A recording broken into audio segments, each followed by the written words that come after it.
गरीबों के लिए जो योजनाएं बनी, हर घर में शौचालय बन गया, हर गरीब के लिए आवास की व्यवस्था हो गई, हर गरीब को विद्युत की कनेक्शन मिल गए, हर गरीब के घर में स्वस्थ ईंधन के लिए उज्ज्वला योजना के कनेक्शन मिल गए, हर गरीब के स्वास्थ्य के लिए आयुष्मान भारत की 5 लाख रुपए की स्वास्थ्य बीमा का कवर मिल रहा है, हर गरीब के लिए वे सभी सुविधाएं। और अपने और पराये का आभास भाइयों बहनों तब होता है जब व्यक्ति संकट में होता है। हमने पहले दीपोत्सव को पूरी भव्यता के साथ एक नई ऊंचाई तक पहुंचाते रहे, लेकिन अगले 3 वर्ष हमारे लिए कठिन थे जब कोरोना महामारी ने आ घेरा था, लेकिन तब भी हमने दीपोत्सव के कार्यक्रम को बाधित नहीं होने दिया। और हम तो आभारी हैं, माननीय राज्यपाल महोदय भी हर कार्यक्रम में भागीदार बनती थी। कितनी भव्यता के साथ ये सभी कार्यक्रम होते थे। और उस समय फ्री में टेस्ट, फ्री में उपचार, फ्री में वैक्सीन, दुनिया के अंदर वैक्सीन फ्री में देकर के कोरोना जैसी दुनिया की इस सदी की सबसे बड़ी महामारी को ऐसे समाप्त किया प्रधानमंत्री जी ने जैसे छू मंतर होकर के एकदम वैक्सीन रामबाण साबित हो गई। भारत का वैक्सीन सबसे प्रभावी हुआ। मात्र 9 महीने के अंदर वैक्सीन बन जाना आज तक कभी नहीं बन पाया, अकेले भारत ने बना के दिखाया। ये नेतृत्व का गुण है।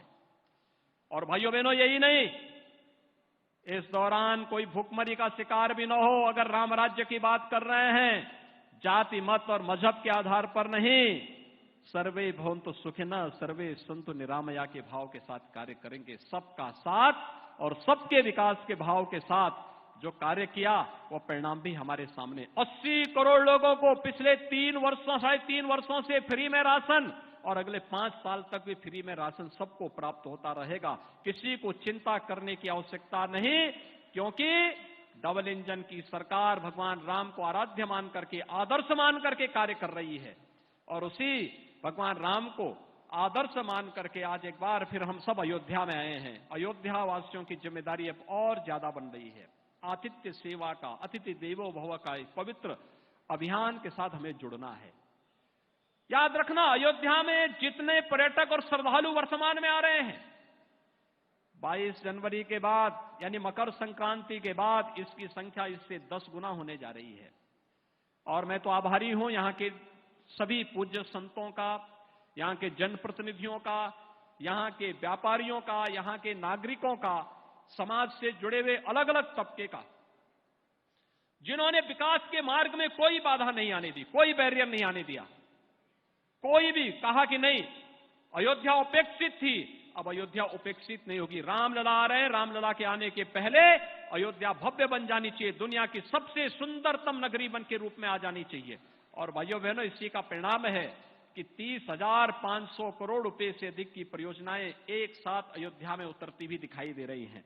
इस अवसर पर मैं एक बार फिर से पूरे प्रदेशवासियों को दीपावली की शुभकामनाएं देता हूं, बधाई देता हूं।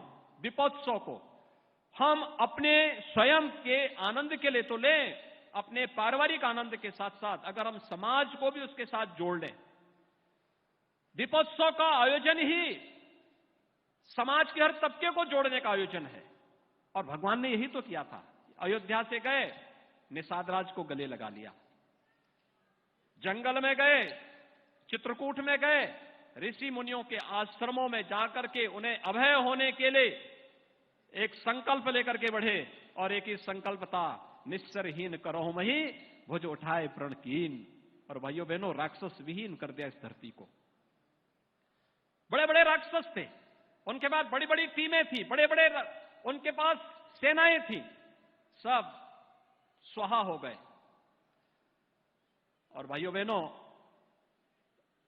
जंगल में उन्होंने माता सबरी के भी जूठे बेर खाए, वनवासियों को, गिरवासियों को गले से लगाया। जामवंत भी, हनुमान भी, अंगद भी, सुग्रीव भी उनके मित्र बने। महर्षि अगस्त का भी आशीर्वाद लिया, सेतुबंध का निर्माण भी किया। और अयोध्या आगमन पर राम राज्य की आधारशिला की नींव को रख करके दुनिया की सबसे आदर्श व्यवस्था के रूप में किसी एक व्यवस्था को दुनिया आज भी मानती है, वह राम राज्य की व्यवस्था को मानती है। और राम राज्य की इसी आधारशिला आधार भूमि को देखने के लिए भाइयों बहनों उत्तर प्रदेश में अयोध्या में आज 54 देशों के एम्बेसडर्स और राजनयिक आ रहे हैं। कुछ ही देर में उनका आगमन होने जा रहा है। वे दीपोत्सव के साक्षी बनेंगे, सरयू आरती के साक्षी बनेंगे और अयोध्या की इस भव्यता का अवलोकन अपनी आंखों से करेंगे। और सचमुच अयोध्या वासियों का अभिनंदन भी इस अवसर पर करने का सौभाग्य हम सबको प्राप्त होगा। और इसीलिए 22 जनवरी के इस महोत्सव के लिए हम सब तैयार, अभी से तैयारी शुरू करें। यह हम सब का अपना आयोजन बने। अयोध्या वासियों का, संतों का हर व्यक्ति पूरे प्राणपण के साथ जुड़ करके श्री राम जन्मभूमि तीर्थ क्षेत्र ट्रस्ट के साथ मिलकर के, सरकार के साथ मिलकर के अगर इस कार्यक्रम के साथ हम जुड़ेंगे, भाइयों बहनों, हमारी अयोध्या दुनिया की सुंदरतम नगरी के रूप में स्थापित होगी। और इस विश्वास के साथ मैं आप सबको एक बार फिर से अपनी मंगल कामना देता हूं, दीपावली की हृदय से बधाई देता हूं, अपनी शुभकामनाएं देता हूं। और मुझे विश्वास है कि हम सब मिलकर के प्रभु श्री राम के भावनाओं के अनुरूप, उनके आदर्शों के अनुरूप अयोध्या को और उत्तर प्रदेश को बनाने के इस लक्ष्य की दिशा में अग्रसर होंगे। मैं एक बार फिर से आज के इस कार्यक्रम में महामहिम राज्यपाल जी का, पूज्य संतों का, आगत सभी अतिथियों का और दुनिया के 54 से अधिक देशों से आ रहे सभी राजनयिकों का हृदय से स्वागत और अभिनंदन करते हुए अपनी वाणी को यहीं पे विराम देता हूं। जय जय सीताराम, जय जय श्री राम। बहुत बहुत धन्यवाद माननीय मुख्यमंत्री महोदय।